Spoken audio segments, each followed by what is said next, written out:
miss this opportunity for God to reach out and to touch you right now.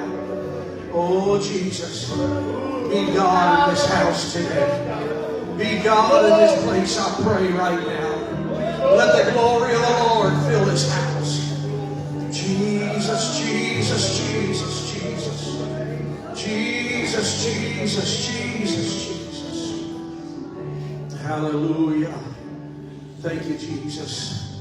I'm just going to follow what I feel here a moment, if you'll allow me.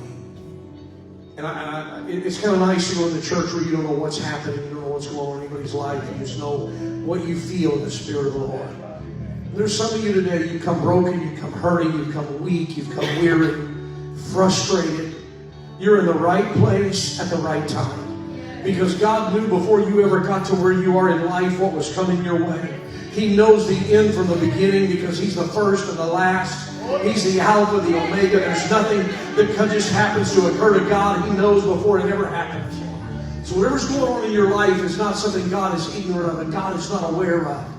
He is an omniscient, all-knowing God. There's nothing that just happens and catches God by surprise. It may catch us in our humanity by surprise, but God knew. He knew where you would be on this moment, on this day, what would be happening in your world. If everything's good for you today, God bless you. None of this may touch you at all. But hear me. Some of you that are working through some things and struggling with some things, you need to know that God made a promise. I will never leave you and I will never forsake you.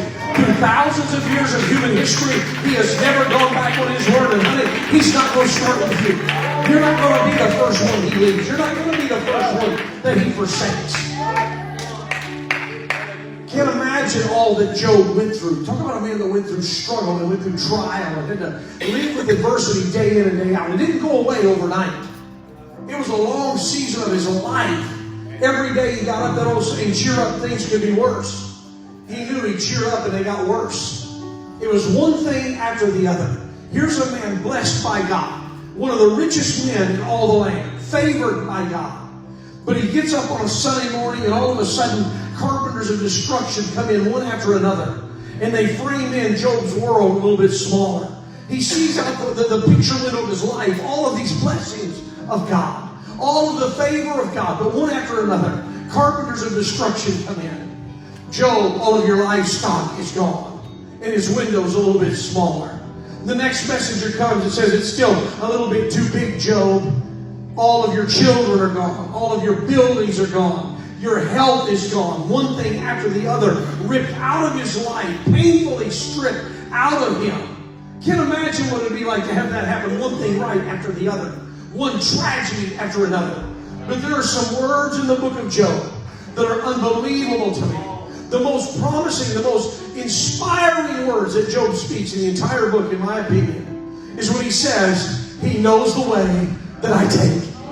God knows what I am. God knows what I'm going through. God knows what I'm dealing with. God knows my struggle. God knows my pain. God knows my hurt. God knows my frustration. He knows the way that I take. And I know that when He's tried me, He said, I'm going to come forth as gold. He said, all of these things I've lost, let me put it like this. Naked I came into the world, naked I'm going to leave it. I didn't bring anything with me. I'm not taking anything out with me. But this one thing I have, I've got a God that knows the way that I take. The Lord giveth and the Lord taketh away. Blessed be the name of the Lord. You know what some of you need to do today? You need to be able to say, blessed be the name of the Lord. It's great to get up when the tax return comes in and says, blessed be the name of the Lord. When they give you a raise on the job, blessed be the name of the Lord. When I get a new vehicle, blessed be the name of the Lord. But honey, what about when the dryer breaks down? When the car breaks down, can you say, blessed be the name of the Lord? He came and He took away. He let me have and then He took it from me. Blessed be His name. Here's what I love at the end of the book of Job. One of the last verses, Job says, I heard it with my ears. I heard everybody else's testimony. I heard everybody else talk about how good God was. He said, I heard it with my ears. But now I've seen it with my eyes. Now I've not just heard it, I've lived it. God was there. God was faithful. He knows the way that I take. He was there when the barn fell. He was there when the cattle died. He was there when my health was stripped away from me. He's never left me. He's never forsaken me. But look at where I am now. I've got twice as much in my end as in the beginning. Hey, you want to be more blessed than you've ever been? Then learn to say, blessed be the name of the Lord on a hard day, in the midst of a valley, during a trial. Blessed be the name of the Lord.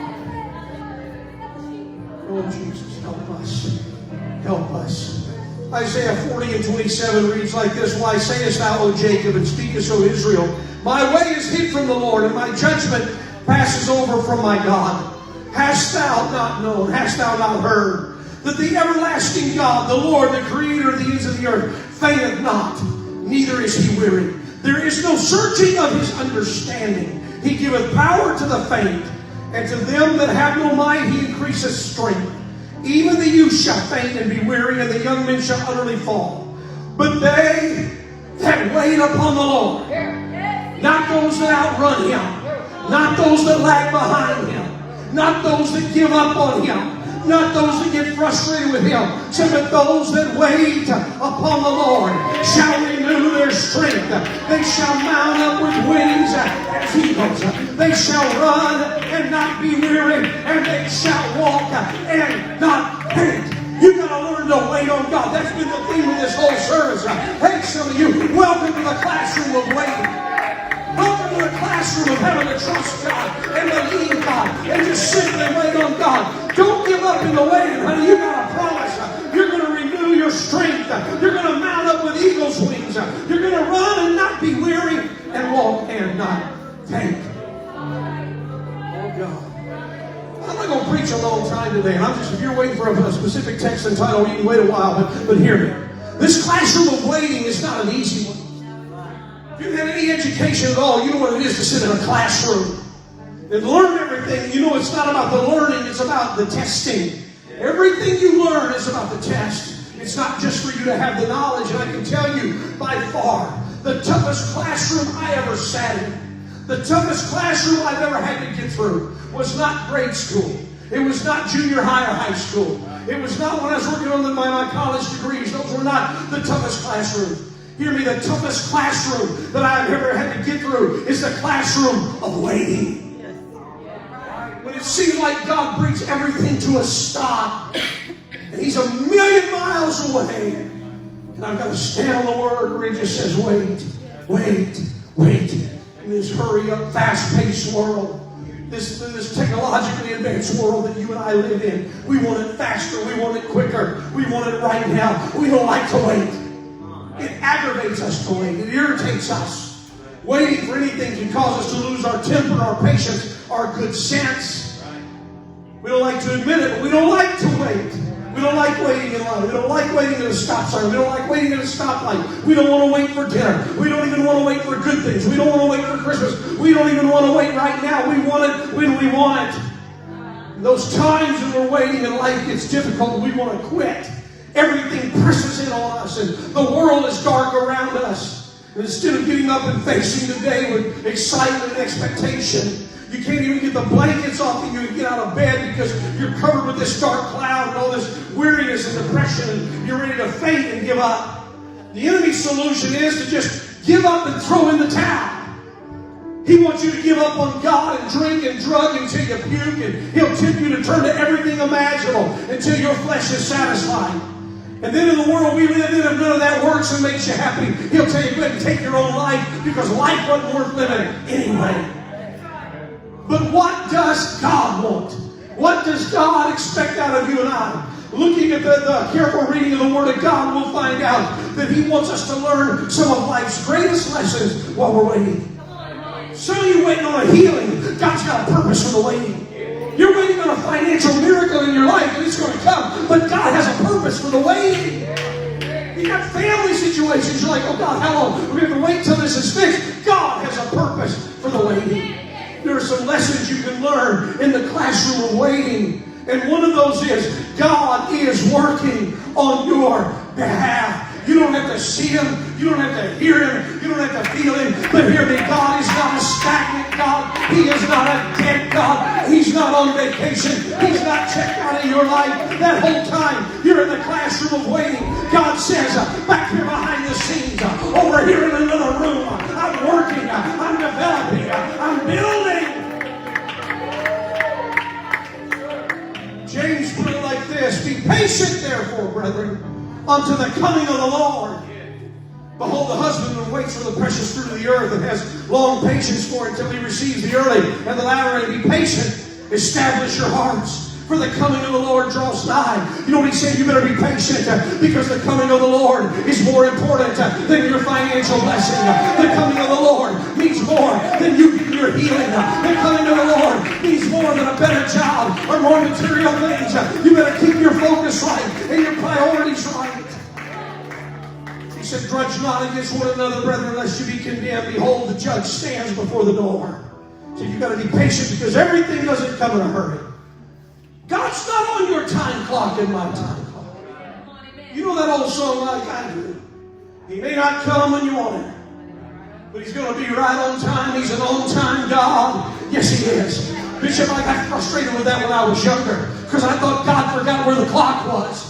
I thought God forgot what was happening in my world. But I found out. I'm glad He didn't show up on Monday because I needed Him more on Tuesday. I'm glad the answer didn't come last week. I needed it a whole lot more this week. I've had to learn He's an on-time God. Yes, He is.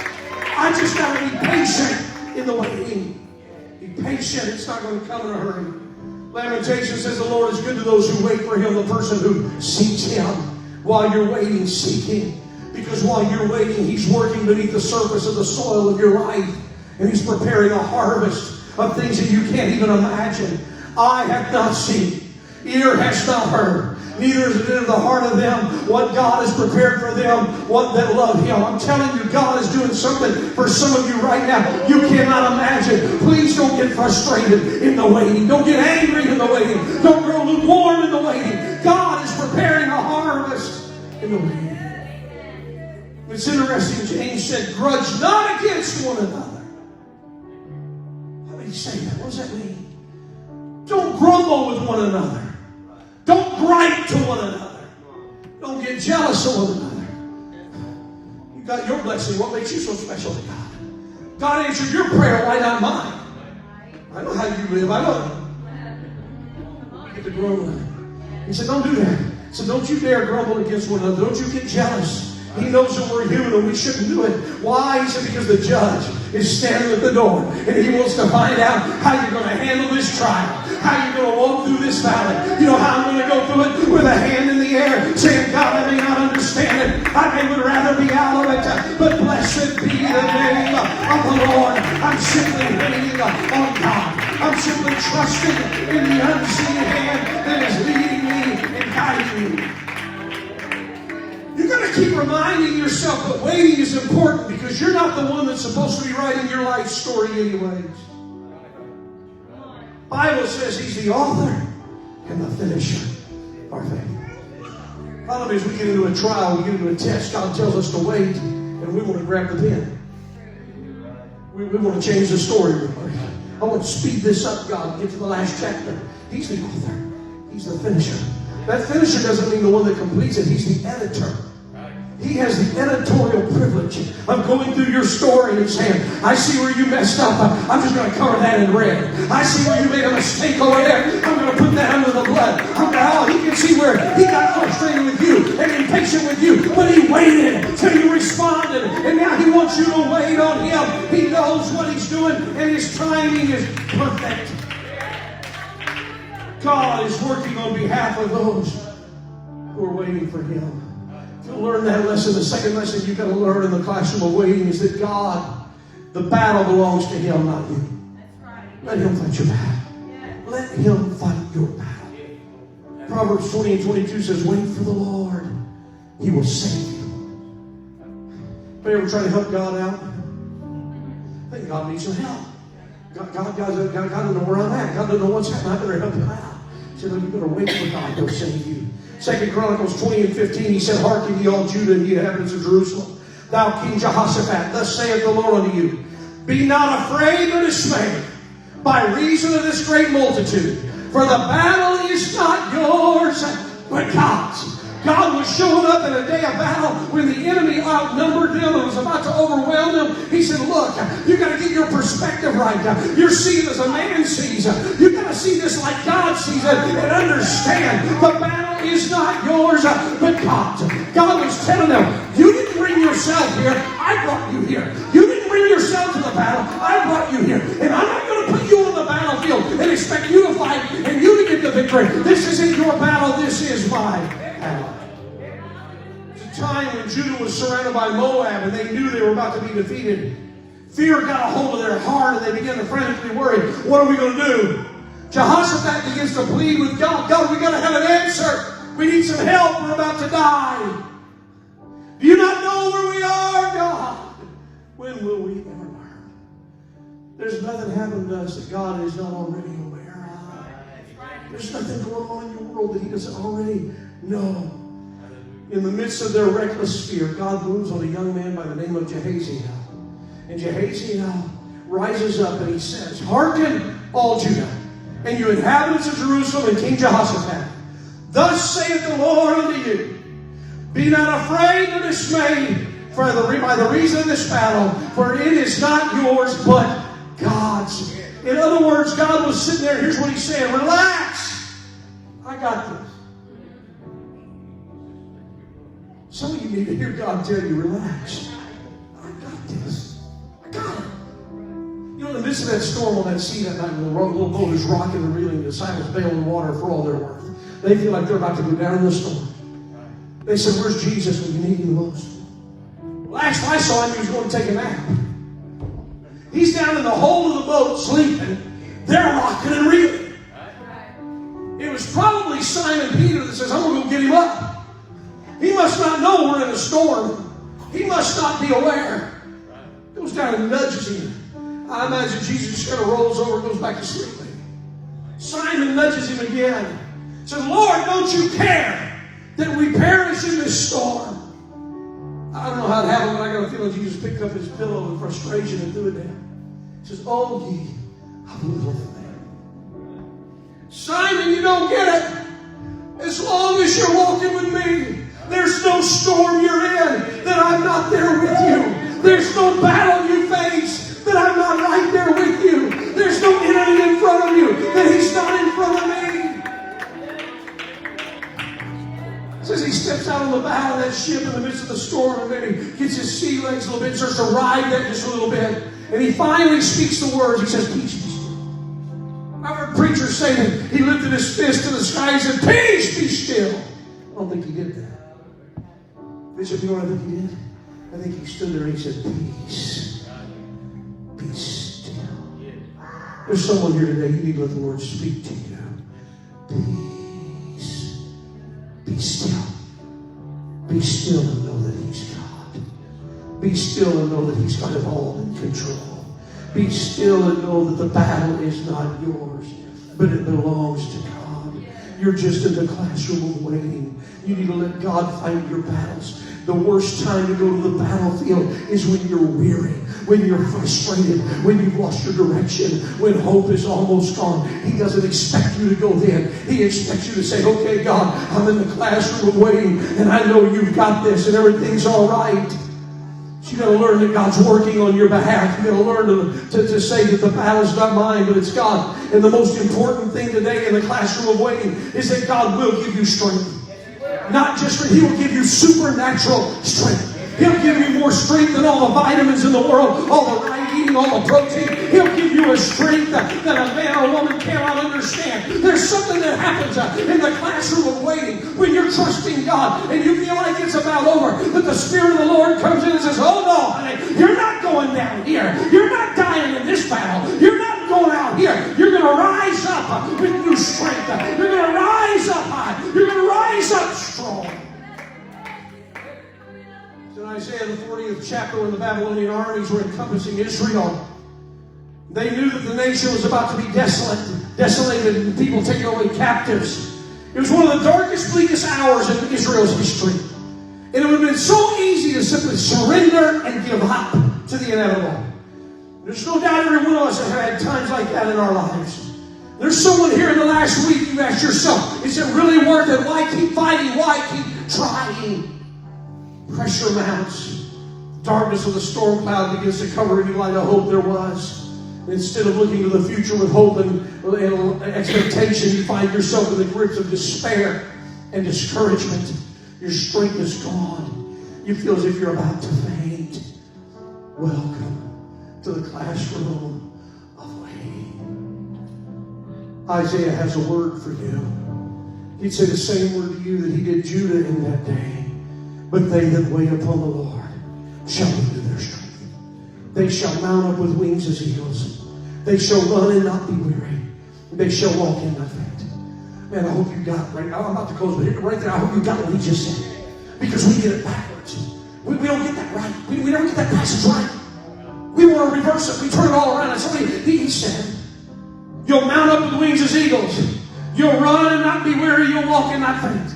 And in our mind, in our human way of thinking, we think, I'm going to walk, then I'm going to run, then I'm going to fly. He didn't put it in that order. He said, when you're at the lowest you can go, when you're at the bottom of the barrel, he said, look up. You're about to mount up with eagle's wings.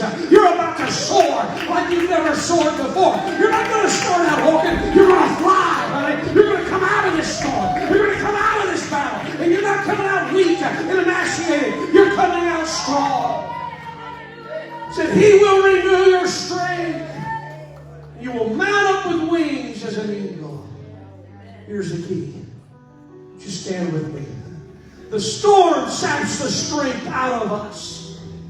You stand against the wind. You stand against the rain. And it pelts you and it plummets you down into the depths. And you're weary. You're tired. And every day you think the sun's going to come out. The clouds roll in again. The storm just weakens us and it wearies us. God didn't say he would bring you out of the storm and give you strength. He said in the midst of the storm, you would mount up with wings as an eagle. That's the reason why you got to have the strength to fly in the midst of the storm. Oh, you're right, preacher. I want to fly so I can fly away from this thing as fast as I can. I want to outfly this storm as quick as I can. That's no. That's not the point. He uses an eagle as an example for a reason. Eagles use the winds. Some of the strongest winds are used by an eagle. As well as the updrafts that comes off of hills and mountains. They use it to gain altitude. It helps them to go higher and sets them up for a long soaring flight to some other location. This means that when all of the birds try to flee from the storm and hide from its fierceness, an eagle has the ability to fly into the midst of the storm. It can fly into the storm. It's not because they have a death wish and they're surrendering to the storm. Rather, they're going to use the winds of that storm to rise them higher in a matter of seconds. They're going to use that which comes to destroy them. They're going to say, oh no, you're not going to destroy me. I'm going to build on you. I'm going to use you. You're going to lift me up above this storm. I'm going to get in that thermal draft of the oppression. I'm going to get in the draft of the valley. I'm going to let it lift me up above this. I'm not going to outrun it, but I want to rise above it. They use that pressure of the storm to glide higher and higher. And before long, they're not even using their own energy, but they're using the energy of that storm. And then they'll be soaring above the storm that had the potential to destroy it. Have no doubt, some of you, just by the way this service has unfolded, you've been in the waiting room. You put on a smile. You say the right words. But inside, you're about to come apart because it's been too long. It's been too many days. You just need it to stop in the end. Oh, they come to an end. It'll happen. But don't forget that one season of waiting lasted 25 years for Abraham. 13 years for Joseph. Caleb had to go several years before he ever, 45 years in fact, before he ever got the mountain that was promised to him. But hear me, God always keeps his word. Brother Ray, here's one thing I found out. I grabbed onto the promises of God when men of God have spoken them to me. When God has given me a word and said, here's what's going to happen, I latch on to it. But I can tell you from the years of living for God, it doesn't happen the next day. It very rarely happens instantaneously. what I have found out is this. I get the promise from God, and then He puts me in the classroom of waiting to see, am I going to let Him work behind the scenes? Am I going to let Him fight the battle? Am I going to let Him raise me up above the storm of the battle? And it's then, after you've endured and you've been patient, that the Lord comes along like the psalmist said, I remain confident of this. I will see the goodness of the Lord in the land of the living. Wait for the Lord. Be strong and take heart and wait for the Lord. He goes on to say, I waited patiently for the Lord. He inclined unto me, and He heard my cry. Then He lifted me up out of a horrible pit, out of the miry clay, and He set me upon my feet upon a rock and established my goings. He hath put a new song in my mouth, even praise unto our God. Many shall see it and fear, and shall trust in the Lord. If you're in the classroom of waiting today, don't give up. Don't throw in the towel. In fact, I'm inviting you to step out of where you are right now, whether anybody else comes or not. I know there's some of you that need to be here saying, okay, God, I know where I am. And sometimes I don't think you know, but God, here I am. But I'm going to be patient. I'm going to wait. And I'm going to let you fight my battle. And I'm going to soar with eagle's wings. Would you lift your hands and begin to talk to Him right now? Oh, Jesus. Oh, God. Come on, will somebody step out by faith and come and pray? If you're ready to come out of the classroom of waiting and see God bless you and see God do the work He promised you before you ever went into this, come by faith today. Say, here I am, God. My times are in your hands, oh God. And I know that you know the way that I take. I'm trusting you today. I'm believing you today, Jesus. Hallelujah, hallelujah, hallelujah. Oh, my son.